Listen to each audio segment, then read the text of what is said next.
It's been a lot different. There's definitely not as much travel, which is very nice, but also we were talking the other day how much you do get done in a courtroom when you have to sit in a jury box and wait for your turn and talk to the other lawyers. You get a lot of scheduling done, and it also there is a life to a courthouse that things are happening there, and it does create some momentum. But here, I mean, when you have a hearing, if I have a hearing at 9, at 8:50, I just still in my shorts, I'll walk down the hall, put my shirt on and my tie and come back and get the Zoom ready, click the link and have the password and we're ready to go. It's easier that way. It's also easier for depositions. I was supposed to be like, if you're supposed to be in Columbia, Missouri, for example, or in Chicago, Illinois, or New York City, you don't have to fly and waste all the travel time. You can just pop in the Zoom. And if you're organized, it's pretty, it's a lot better. You can be home at night. You don't have to travel, save money.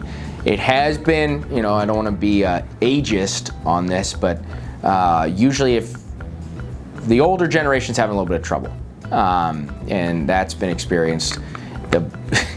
It's such a cliche, but when everybody has the mute button on, it's like, and you see them talking, and it's just like, buddy, the mute.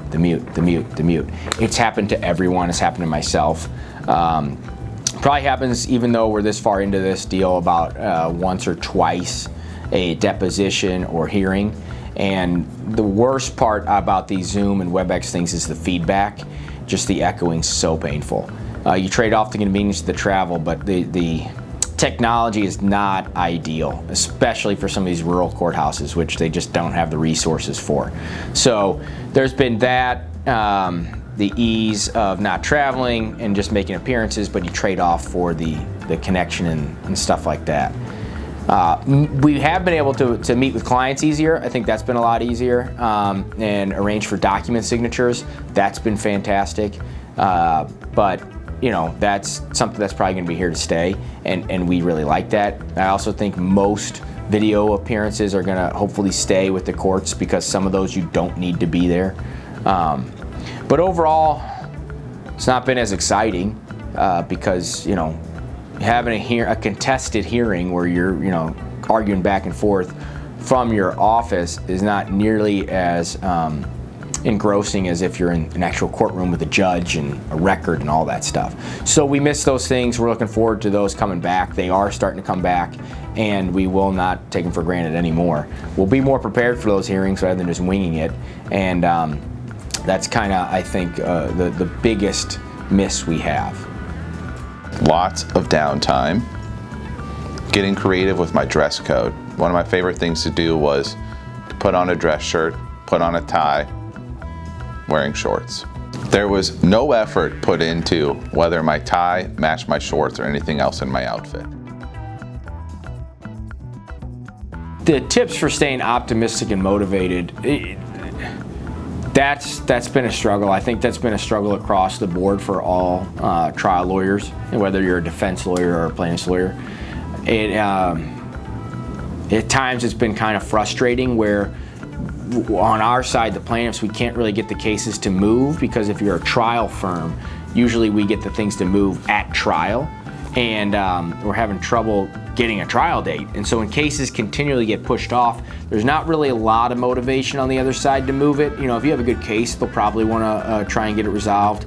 But it has been pretty frustrating that the can keeps getting kicked down the road, and trying to get a resolution for clients has been tough, and trying to keep them motivated as well and engrossed in their case and saying, just hang on, it's going to be okay, it's going to be okay. I think at this juncture has maybe lost some of its effectiveness. In the beginning, we were a little bit more excited, but that it was going to be short-lived. And now we're well over a year into the deal and probably not getting some of our trials back, at least in the more urban counties, for another 6-7 months. Rural counties, we're getting those a lot quicker. So things are going to happen. It is looking up. It's looking better. But it was definitely different for all of us, everybody. And I know that actually some defense lawyers have more work than they've ever had. So, which great for them. Maybe they can settle some of my cases. I guess one of the things I've loved during the pandemic is all of the virtual webinars.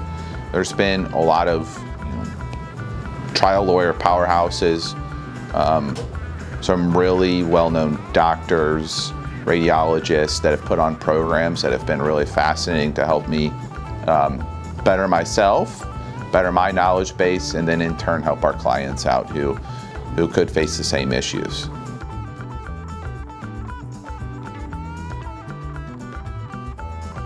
When we had no trials, there were a lot of things we were trying to do to help the firm and its clients. And honestly, what that really did was open us up to more financial investment into our clients' cases. Trying to find ways to show the damages, the harms, the losses, the change in their life experience, everything that they've gone through. And that requires financial investment in the cases.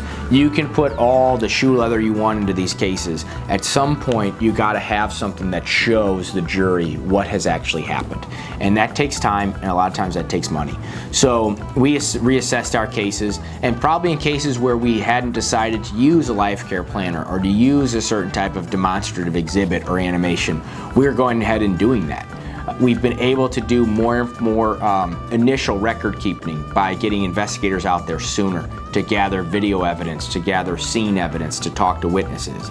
That type of stuff has now become standard protocol for us, where in the past it may have been something we only did on a bigger case. Now we're doing it on every case. Started doing it because we had more time, and now we've seen the results pay off. So it has, I think we've got more invested in cases than we ever have, and we are more optimistic in cases than we've ever been. And a lot of that has to do with the pandemic and how we approached it and what we said we could do with our cases with this time. And it was double down, put more into them, believe in our clients, push, push, push, and keep going. So to not have trials at first presented opportunities for us. We were able to look at some of our other cases, invest more time in them, invest more time into our clients. But as time went on, as we're well over a year past the initial shutdown, now it's just become a time of anxiousness and frustration, waiting for a chance, waiting for a jury trial setting. That's good. Well, the one thing I would change is I would want to impart the belief to a lot of the circuits. We can do this. We can try these cases. Let's think outside the box. We can have people there. We can do them in gyms. We can do them in churches. We can do them wherever. You don't have to be in a courthouse to have a trial. You can do them anywhere. And I think what I would really like to see change is judges asking the lawyers, what ideas do you guys have to try these cases? Because we have a lot, and we're willing to try them out, and we're willing in a lot of the cases to foot the bill for the added expense to do this. It's that important to us. So I would like to kind of change that mentality of, well, I just don't think we're gonna be able to do it.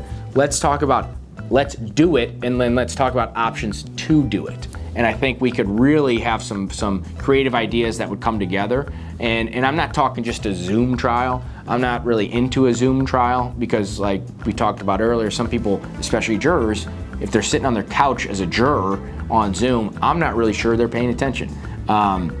Most probably are, but we need all of them when we're talking about a jury trial. So I think a can-do attitude of let's think outside the box, let's make this happen, and let's do it in a certain way, that was something I would like to change. Well, I think a lot of time could be saved by doing some pre-case or pre-trial, court appearances remote. Another one of the advantages is being able to depose experts or witnesses that don't live in Missouri. We're able to do that remotely, which saves us a lot of time, saves us some travel, and I think that could be here to stay because the more time we have, the more time we have to invest in cases. Yeah, they do. A lot of people because when you go, well, especially these outstate courthouses, they're pretty, they're beautiful, and they have a certain type of atmosphere that surrounds them. But you know, unfortunately, the St. Louis County Courthouse or the St. Charles County Courthouse, they're pretty standard. You know, they're not kind of what you would think. And you know, already at the SLU Law School, they do trials in their ceremonial courtroom or their big conference hall, and so you can have these trials anywhere. But some people probably do hold on to that. But sometimes those things have to be changed when we're in situations like we are now. Well, I think we can try a case anywhere.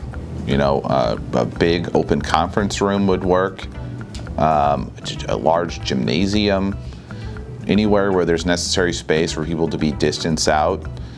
We can make a quasi or a set-up courtroom work for that day or that week.